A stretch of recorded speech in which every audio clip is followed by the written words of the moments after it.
What's up everybody? I'm Eric Hansen with Backpacking TV. Today we're going to be talking about the ways to make backpacking in the winter fun for beginners. So this is going to be all about beginner winter backpacking trips. So if you are an advanced person, we've got other videos for you, but if you've never done this before, I want you to have fun with actually camping in a scene like this.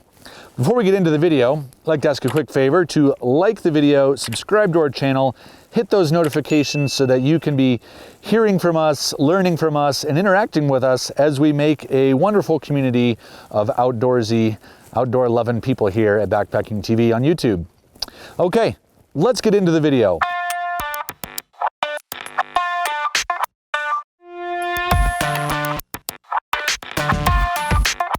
How can you actually enjoy backpacking in a scene like this? Obviously it's beautiful, but this might be really intimidating for a lot of people to actually get in to the nitty-gritty of winter backpacking. And today, let's talk about that. I think one of the things that people who are just getting into backpacking can do is to start simple. Don't overcomplicate things. You don't have to go to crazy complex terrains with avalanches and everything. Just go close to home. Another thing that this can also do is help really reduce the amount of gear that you might need to invest in order to make a camping trip possible. I have done plenty of winter campouts in my past just using 3-season gear. So using my 3-season tent and kind of shivering throughout the night in my 3-season sleeping bag.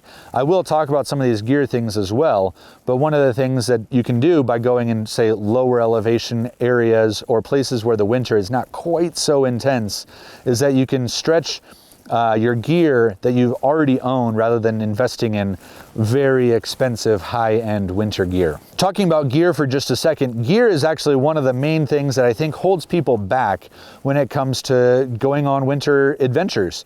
And that's simply because of cost. It can be extremely expensive to invest in all of the winter gear that you need to have a fun and safe winter backpacking adventure. This tent right behind me is a 4-season, really burly, amazing winter tent, but it also retails for about $1,000. And for a lot of people, that's just way too much money.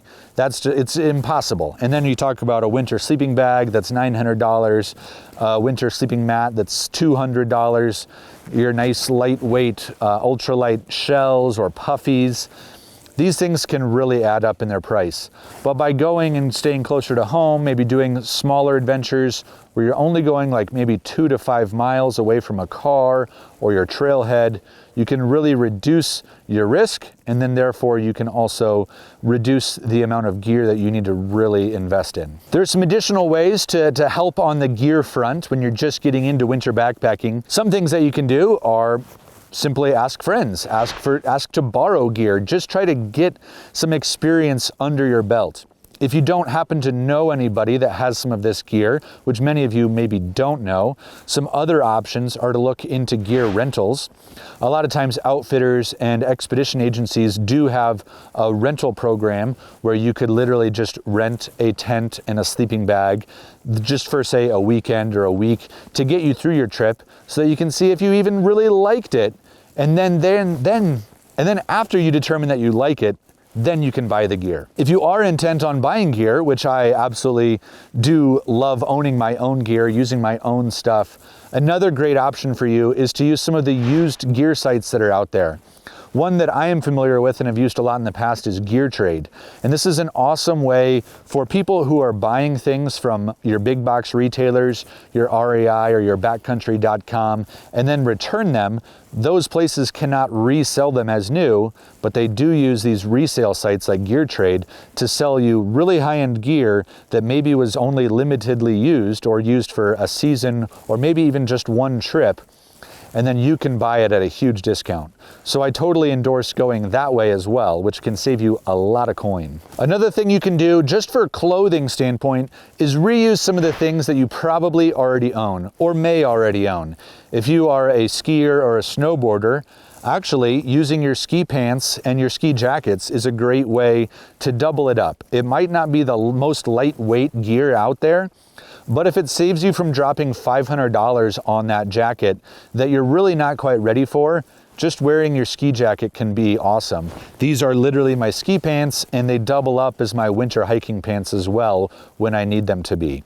So you can reuse some of these gear items that may be crossover items from other things in life. Also being able to use like Carhartts and things like that. There's nothing wrong with just using what you have, even if maybe it's not the most technical fabric, the most lightweight thing.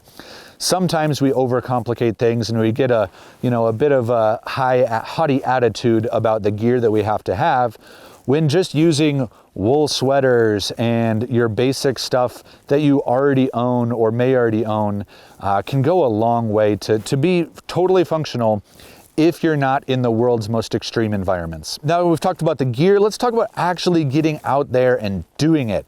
I think one of the mistakes that some people make when they think about it is that it's all too extreme. Well, you know what? You can still really enjoy a winter backpacking trip in your backyard, or just going somewhere not very far. Don't be too ambitious. I think that's one of people's big mistakes when it comes to just getting into this, is being too ambitious. You see the really cool expeditions about Everest and you associate that with winter backpacking, when all it has to be or can be is just even going down to the frozen creek that's, not too far away from your local park or your local trailhead, things like that. The other thing about doing that is it gives you an escape in case things really turn out badly, or if it's just way too much to handle.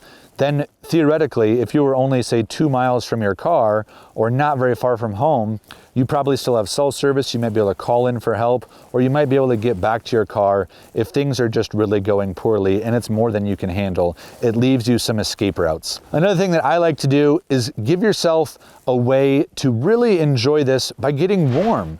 So if I'm in a high alpine environment in winter backpacking, that probably means most of the firewood is buried under 6 to 10 feet of snow. And that means no fires. You pretty much have to use your tent and your sleeping bag as your shelter and as you're getting warm, as your method of getting warm. And you know what? I love sitting around a campfire, even in a condition like this. It's amazing to have that. So if you go in some of these places where, say here, the snow is only a few inches deep, I can still dig up some of these sticks. I'll probably bring a saw with me in my trip so that I can cut firewood, pare it down, and actually have a good campfire even in the winter. Just make sure you bring some good fire starter with you, as the wood is likely damp and you might have to bring some stuff from home like lint or something like that, cotton balls covered in a Vaseline that will really actually burn quickly and help you get the fire started quickly. But having that way to get warm when you're winter backpacking, that's not just crawling into your tent, that's pretty clutch. The next thing I think that is really important for beginning backpacking people to know is that food plays a major role in your enjoyment and in how your body reacts to a cold, wet environment like this. Bring lots of good, fatty, high protein foods that gives your body calories to burn on. This is super important, and I think people underestimate it. They treat it maybe like their lightweight summer adventure, and it's just not that. You gotta keep fueling your body with calories. I think about things like cheese, sausage, nuts, things that are high in fat. Bring in bacon from pack that in, live it up. You're probably not gonna be doing a lot of miles, and you're gonna be sitting around camp a lot, which means you need to eat a lot and a lot to keep your body fueled and keep that fire burning inside so that you actually have something to stay warm with. That goes a long, long way. Another mistake that people tend to make is they don't drink enough water when they're winter backpacking.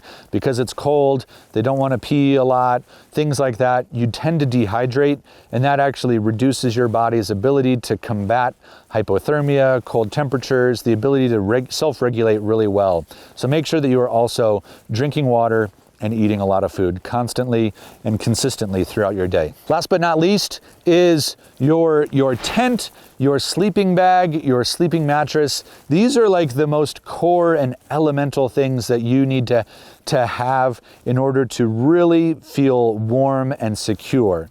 Now, the tent, I think, is something that you can probably stretch with a 3 to 4 season tent. You don't have to get a high-end tent. Your sleeping bag is basically your last line of defense. that is the thing that if you're cold and the weather turns, you need to get in that sleeping bag in order to stay warm. If it's not suitable, if it gets wet, if the weather really turns and you're socked in and you need to spend a long time in that sleeping bag, that's what's going to basically cover your butt so that you stay warm enough to survive. But also, it's not just about survival. Winter camping, you can actually have a positive, comfortable, enjoyable experience. And if you have a good sleeping bag and a good sleeping mattress, you can get good sleep, which means when those long nights are setting in and you're actually tucked into your bag for, say, 12 hours at a time, you're actually enjoying yourself. Now, a big thing with that is making sure that the insulation under your sleeping bag is actually, this is actually a really critical point. Some people overlook the insulation that goes under their bag. And if they don't properly insulate between you and the ground or the snow, then it doesn't really matter how good your sleeping bag is, because that ground or the snow will just sap your energy as you sleep, and it will make you cold. And it doesn't matter if you've got that -20 bag, you're gonna be cold. I like to make sure that my sleeping mattress also has some good insulating value. So look at that R value, which is the insulating value. So something like with an R4 or higher, or maybe like an R3.7 is really gonna be going a long way to keep you warm. Or if you just have a foam mattress, you're probably gonna be really cold. It is possible to get good sleep. I have other videos that can really go through the details of getting good sleep while winter camping. I'll link to that below, and make sure that you are checking out all of our other tutorials and resources. But this is kind of just like your baseline, welcome to winter backpacking. And I think that winter backpacking doesn't have to be super intimidating. It can be very fun. And I've had loads of very fun, social, playful times of winter camping. So welcome to a wonderful new world. You don't have to just wait until spring or summer to come around. You can enjoy even this. Okay, that is an introductory course into winter backpacking. It doesn't have to be super intimidating. I think you can get out there and enjoy it. If you think I missed something, please hit me up in the comments below. Leave a comment, leave a question. If there's something that still feels intimidating or like it doesn't quite click with you, hit me up with that question. I'll try to be as responsive as I can. I love our community that we're building here at Backpacking TV. So like the video, please make sure you're subscribed, and thanks so much for watching. I'm Eric Hansen. I'll see you out there.